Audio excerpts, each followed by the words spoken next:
I'm projecting the picture now.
All of you are yet to manifest. So, sorry, I was muted.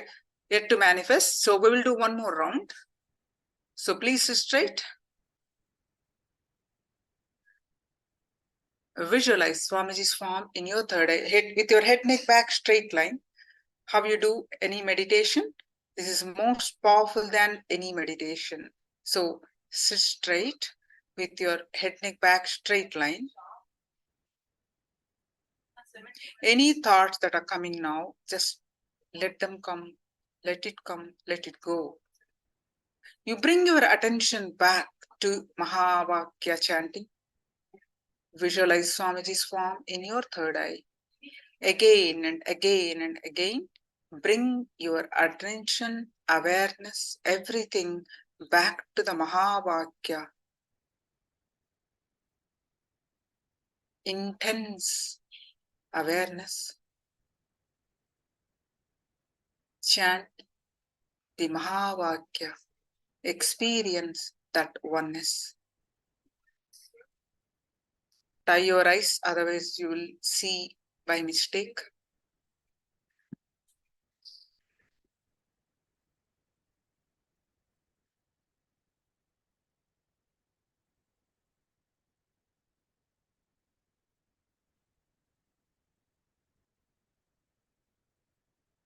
Projecting the picture now.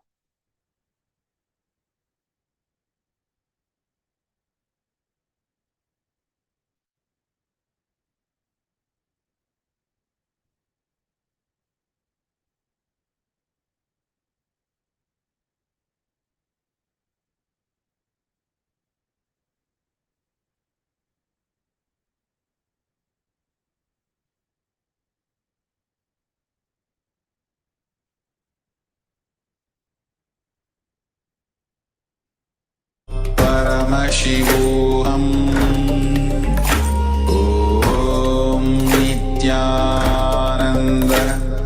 Paramashivoham Om Nithyananda